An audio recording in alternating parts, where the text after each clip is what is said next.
शेतकरी बांधवांनो, आज 25 नोव्हेंबर आहे आणि बंगालच्या उपसागरातील चक्रीवादळासंदर्भाची आपण माहिती बघणार आहोत. त्यासोबतच मान्सून 2026 मधील पावसाचं वितरण कसं राहील याची देखील माहिती 29 नोव्हेंबरला देणार आहोत.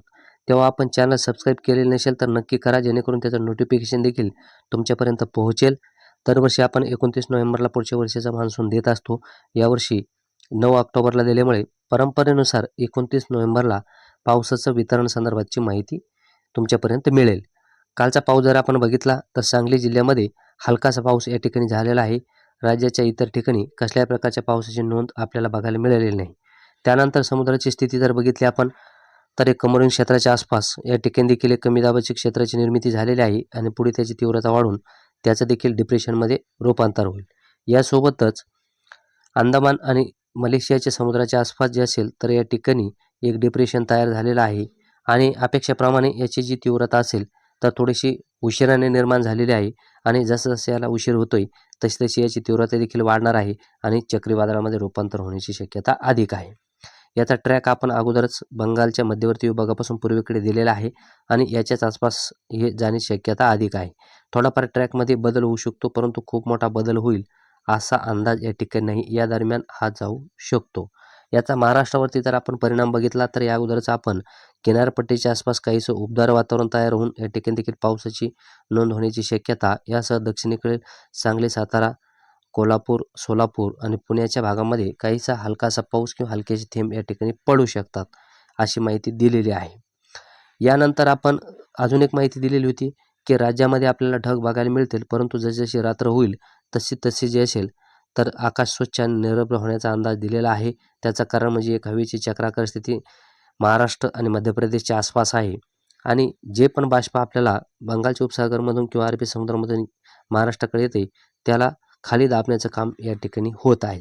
त्यामुळे आपल्याला सकाळी सकाळी हवेमध्ये थंडावा किंवा दव देखील बघायला मिळत आहे आणि हलकी थंडी जी असेल ती देखील या ठिकाणी जाणवत आहे आणि ही परिस्थिती पुढे देखील कंटिन्यू राहण्याची शक्यता अधिक आहे. हळूहळू जी असेल तर अजून थंडीमध्ये वाढ होत राहील 2-3 दिवसानंतर.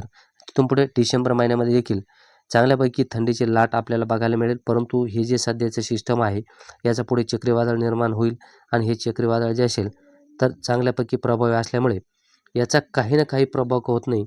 बऱ्याचशा राज्यावरती आपल्याला बघायला मिळेल, म्हणजे काही ठिकाणी पाऊस होईल तर काही ठिकाणी ढगाळलेलं वातावरण देखील आपल्याला बघायला भेटणार आहे. महाराष्ट्रावरती देखील त्याचा परिणाम कसा होईल याची माहिती तुम्हाला दिलेलीच आहे की दक्षिणेकडील भागामध्ये किंवा पुण्याच्या आसपास सोलापूरपर्यंत किनारपट्टीच्या आसपास हा पाऊस होईल आणि इतर ठिकाणी राज्याची जर परिस्थिती बघितली आपण तर राज्यामध्ये पावसाची शक्यता खूप कमी आहे, कारण की एक हवेची चक्राकार स्थिती उत्तरेच्या विभागाच्या आसपास आहे. त्यामुळे याचा फारसा प्रभाव जाणवणार नाही, परंतु चक्रीवादळ असल्यामुळे नक्कीच आपल्या महाराष्ट्राकडे देखील बंगालच्या उपसागरातील चक्रीवादळाचं काही ना काही बाष्प पोहोचत असतं. त्यामुळे ढगाळलेलं हवामान आपल्याला राज्यामध्ये बघायला मिळेल, ज्यामध्ये आपल्याला अकोला, वाशिम, अमरावती, हिंगोली, बीड, परभणीचा काही विभाग, त्यानंतर जालना, छत्रपती संभाजीनगरचा काही भाग आणि अहिल्यानगरचा आणि नाशिक त्यासोबत धुळ्याचा काही विभाग या ठिकाणी बऱ्यापैकी ढग जे असतील तर ते सातत्याने या ठिकाणी पोहोचणार आहेत. तर त्यामधून जर कदाचित पावसाची शक्यता निर्माण झाली येणाऱ्या एक 8-10 दिवसामध्ये तर फक्त हलके थेंब या ठिकाणी पडू शकतात. फार काही खूप मोठी शक्यता निर्माण होणार नाही. या अगोदर देखील मी जे व्हिडिओ बनवले त्यामध्ये मी तुम्हाला याची कल्पना देणार होतो, परंतु ते थोडंसं राहून गेलं. मी म्हटलं शक्यता बनणार नाही कदाचित, किंवा बनलीच तर खूप हलके थेंब पडेल.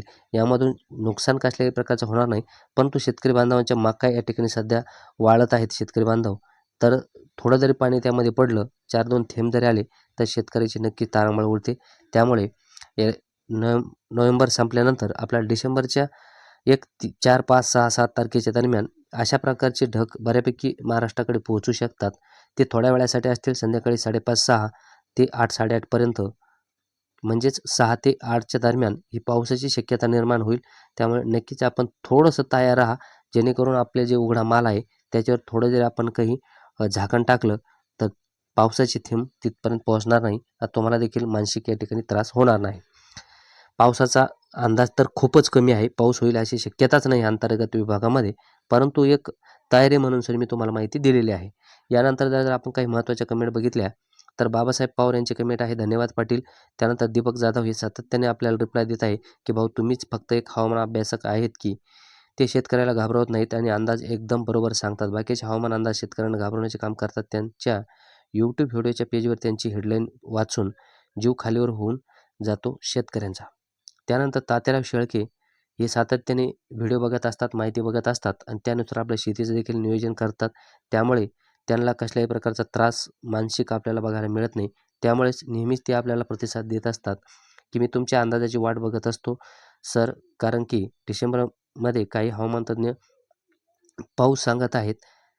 मला तुमच्यावर विश्वास आहे. पाऊस नाही म्हणजे आम्ही बिनधास्त शेतीची कामे करणार आहोत आणि गहू पेरला आहे आणि मका पण लागवड केलेली आहे. सगळ्यात अगोदर तुम्ही 2026चा पण अंदाज दिला आहे. 1 महिना, दीड महिना झाला असेल. म्हणजे 1 महिना, दीड महिना झाला असेल अंदाज देऊन 2026चा तो पण खरा ठरणार, सत्यात उतरणार. त्यानंतर तुम्ही दाखवलेल्या विश्वासाबद्दल खूप खूप धन्यवाद सर. तुमच्या कामासाठी शुभेच्छा आहेत. तर बघा मित्रांनो, जोपर्यंत तुम्ही अनुभव घेत नाही तोपर्यंत तुमचा विश्वास या ठिकाणी निर्माण होणार नाही. त्यासाठी नक्कीच तुम्ही कायम हवामानाचे अंदाज बघत चाला. आपल्या मित्र, नातेवाईक किंवा आपल्याकडे जे WhatsAppचे ग्रुप असतील, Facebook असेल, तुमच्याकडे जे जे ठिकाणी आपण देऊ शकता त्या ठिकाणी नक्कीच शेतकऱ्यापर्यंत माहिती पाठवा, जेणेकरून त्यांना देखील व्यवस्थित प्रकारे आपल्या शेतीचं नियोजन या ठिकाणी करता येणार आहे. तुम्ही जो संपूर्ण व्हिडिओ बघितला त्याबद्दल तुमचे मनापासून धन्यवाद.